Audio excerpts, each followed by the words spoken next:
Olá pessoal, estamos aqui mais uma vez para tentar ajudá-los aí no estudo de vocês.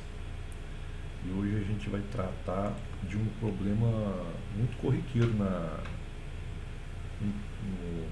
realidade do engenheiro mecânico, sobretudo se ele trabalhar com elevação de cargas, né? Que é o seguinte, nós temos um içamento, que nesse caso aqui, nosso aqui, para esse exercício, a gente está usando um helicóptero como guindaste, como realmente de fato existe na realidade helicópteros guindaste.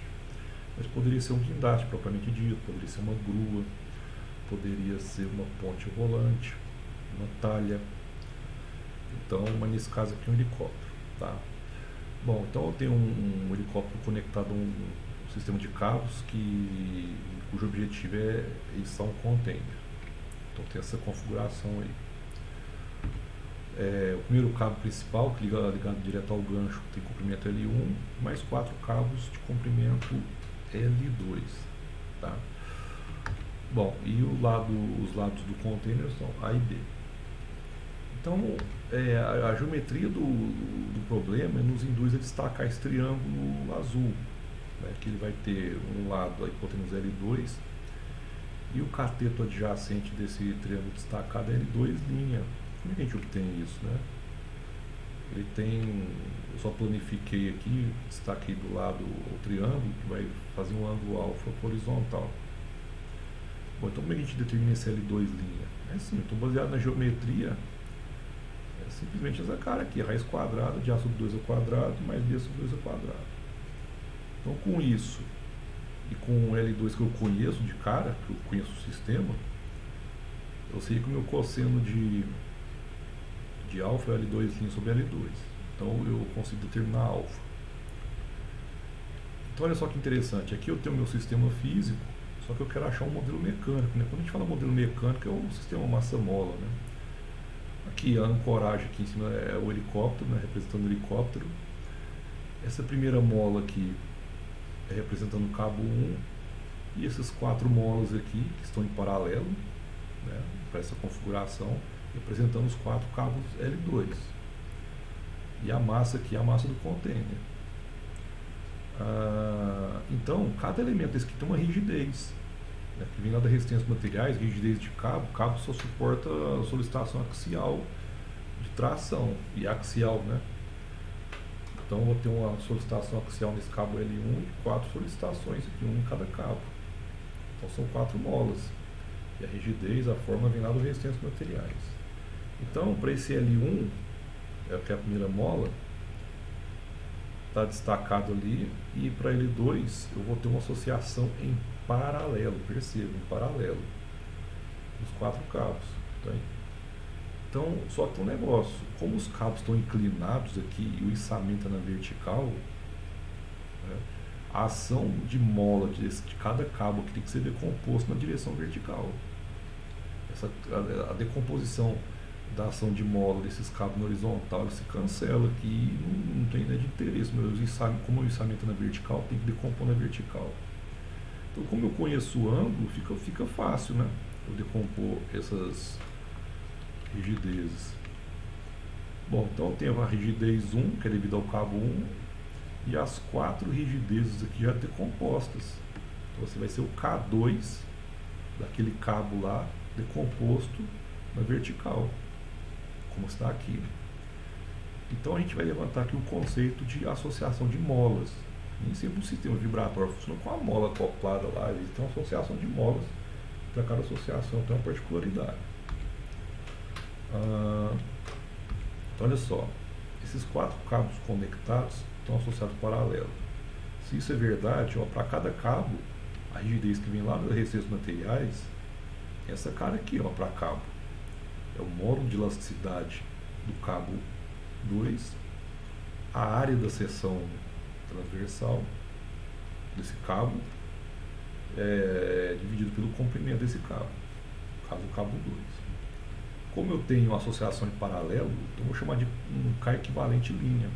Então são 4 cabos e já está decomposto aqui, então vai ficar 4 vezes o K2 vezes seno de alfa. Então eu já vou transformar essas 4 molas aqui em uma mola equivalente. Com rigidez K é Q linha.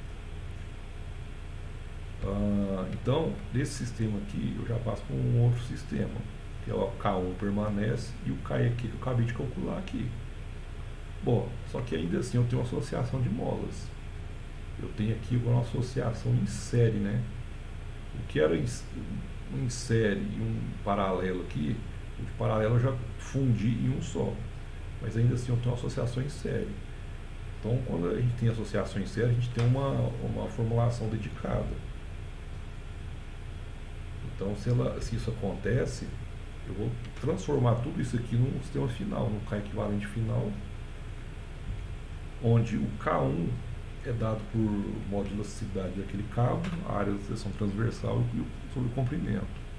E para associação em série, eu tenho essa formulação aqui, ó. Formulação para eu calcular, para chegar nesse K aqui, tem essa cara. Desenvolvendo, vai para essa configuração. Então agora é só substituir o K1 e o K aqui que eu já tenho. Então a frequência natural do sistema içado é a rigidez equivalente sobre a massa. Equivalente, no caso aqui, é a massa equivalente à própria massa do contêiner. Substituindo todos os valores, eu chego nessa configuração, nessa fórmula aí, da frequência natural do sistema de içamento. Agora, a minha pergunta, que é a parte mais importante do exercício agora, é a utilidade disso aí, né? Por que eu preciso conhecer a frequência natural do sistema de içamento? Por quê, né? Para brincar? Não, não é. É extremamente importante. É extremamente importante. Por quê? O helicóptero, vamos para esse problema aqui. O motor, né, o principal, lá que comunica o movimento ao rotor principal, coisa e tal, ele tem uma frequência de rotação, né, não é constante. E a gente vai trabalhar na próxima unidade, que é sistemas forçados. Isso é uma fonte de vibração. Então, para o sistema de içamento, você imagine, né, o helicóptero ele operando esse procedimento de içamento, e se por alguma infelicidade a frequência de estação aqui do helicóptero, de operação dele, coincidir com essa frequência que a gente calculou aqui, se isso coincide, a gente vai proporcionar um fenômeno chamado ressonância. E a ressonância, a gente vai ver na segunda unidade, ela é um fenômeno cuja a vibração, se ela não for cessada à fonte, ela vai aumentar a amplitude até o colapso. Então vai começar a vibrar pouquinho, começa a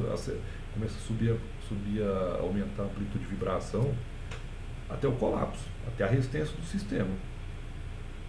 Se não for cessar, se deixar a operação com a frequência coincidente com a natural o tempo todo, vai colapsar.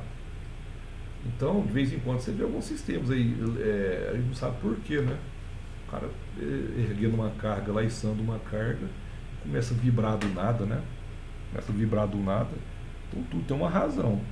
Pode ser por vibração do equipamento, pode ser vibração também ter causada pelo vento, causada por fluxo de fluido. Isso é muito comum. Então, para evitar tudo isso, né? Repito, não é só para helicóptero, não, qualquer sistema de içamento. Eu tenho que conhecer as frequências de operação do meu equipamento. Para quê? Eu preciso conhecer as frequências.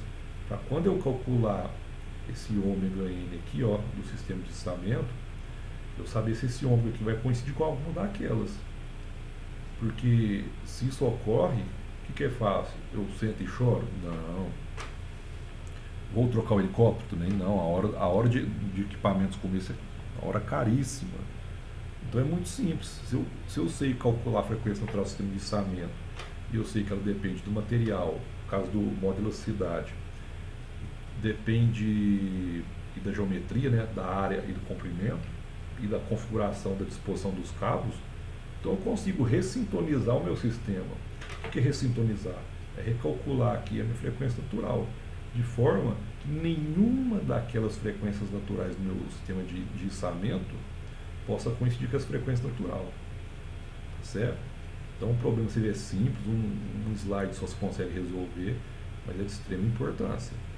Certo? Tem extrema aplicação aí, aplicação muito ampla aí, quem trabalha em obra, em parada, tudo, sempre vai ter que alugar um guindaste, alguma grua e eventualmente helicóptero também.